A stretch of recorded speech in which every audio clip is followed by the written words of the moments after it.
Let me explain to you why Maelstrom weapons are very important, okay? Let me explain to you why Maelstrom weapons... Not Maelstrom weapons...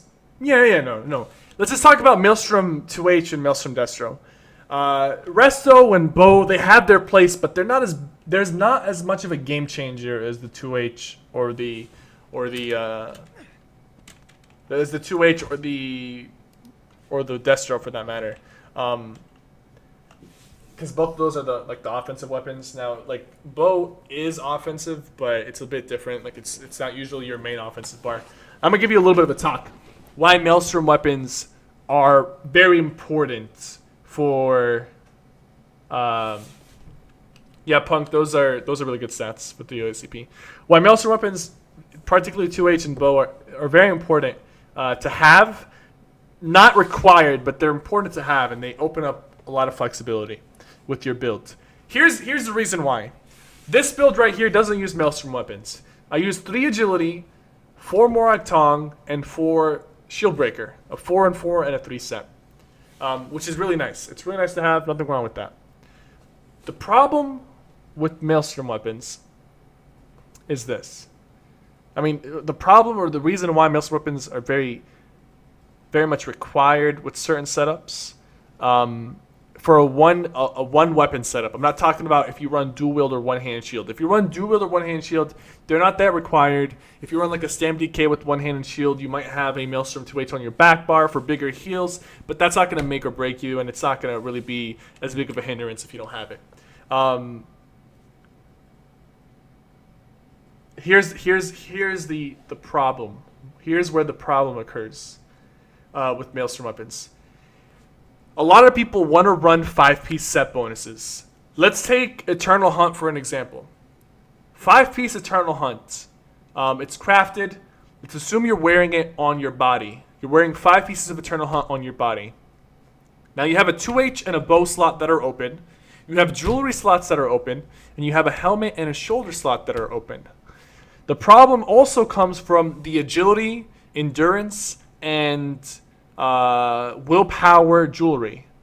Those jewelry pieces are the best 3-piece set bonuses in this game currently. They have a 50% bonus bonus effects attached to them. Let's look at a comparison real quick. Shadow Walker 2-piece gives you 118 weapon damage and 888 max stamina. Ring of Agility gives you 189 weapon damage and 1417 max stamina. That is 50% more than what a non-agility set bonus will give you. Same thing applies to willpower. Same thing applies to endurance. This forces a lot of players into working around these jewelry sets: agility, willpower, and endurance.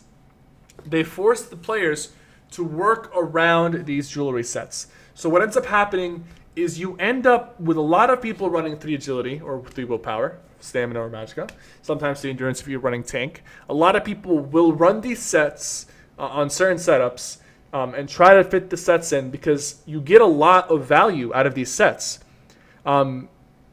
Just when you look at Ring of Agility, that Shadow Walker's champion point 140. Let me show you a 160 CP jewelry bonus. This is giving you 120 stand recovery, but I want to show you one that's actually not this set. This one is 160 CP. It's also purple. The weapon damage from this one is 124. The weapon damage from agility is 189. So if it was max stamina, it would be the same thing. Look at the max stamina I get from my Shield Breaker set, 967. The max stamina I get from agility is 1417. So the 50% increase applies here. So people work around these jewelry sets tremendously. I would actually, like, if when you look at the set, this is how you should look at it. 3 pieces of agility is actually giving you 4... it's giving you 3 item bonuses, not 2. It's giving you 3, as far as if you compare it to other sets. 1417 max stamina and 189 weapon damage. If you took out the 50% bonus from the weapon damage and the max stamina, you can create a third set bonus that gives you like like 60 weapon damage and 600 max stamina as a bonus by itself. So these agility and willpower and endurance jewelry sets, they give you 3 bonuses for only 3 slots. So they're very, very effective at doing that. So that's why a lot of people work around these sets. So if you run a 5-piece set bonus like Eternal Hunt or Shield Breaker, it's very easy to throw these agility jewelries on your jewelry slots to fill in that. So now when you have the agility slotted and your 5-piece set bonus on your body, you have a couple open spots. You have a helmet and a shoulder. You have, here's a good example. This is a gold Lucky's necklace. Only 129 weapon damage compared to 189 weapon damage. Thank you for linking that. 967 maximum stamina compared to 1417. So when you compare, that's a big difference. So you run the 5-piece set bonus on your body. You run the 3-piece agility, right?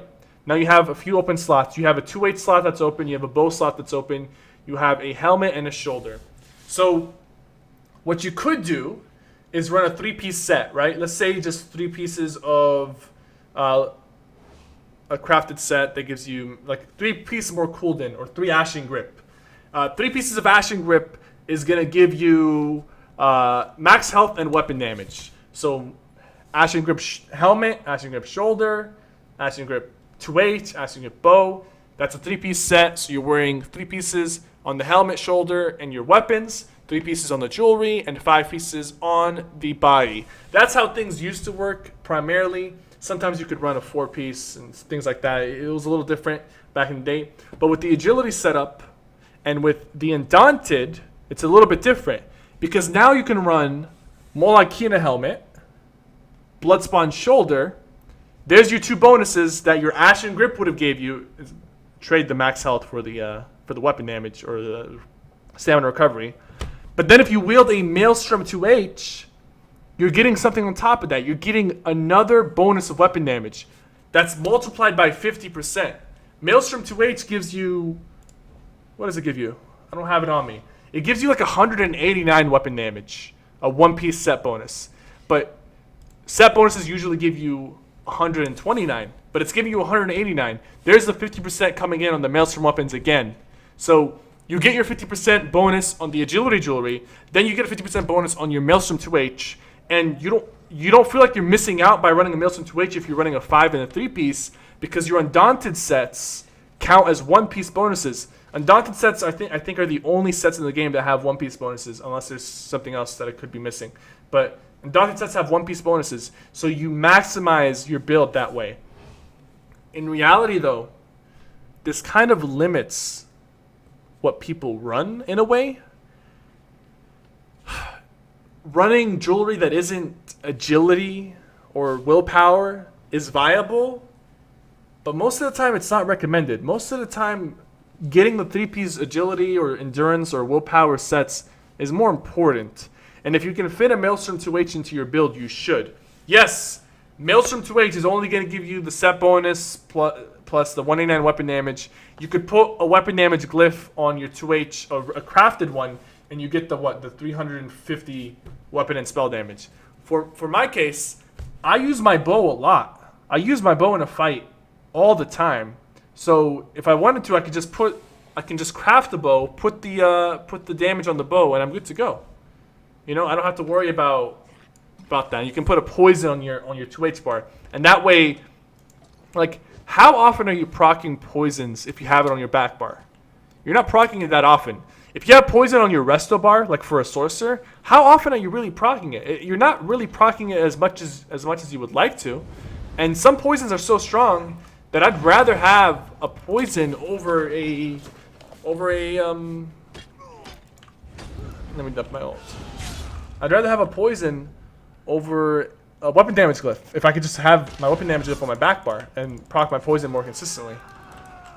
You feel me?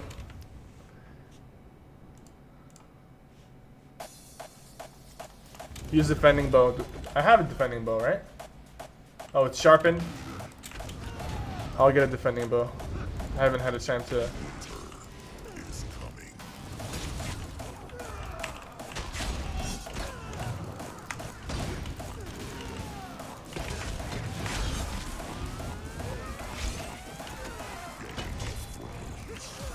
Good fight, man.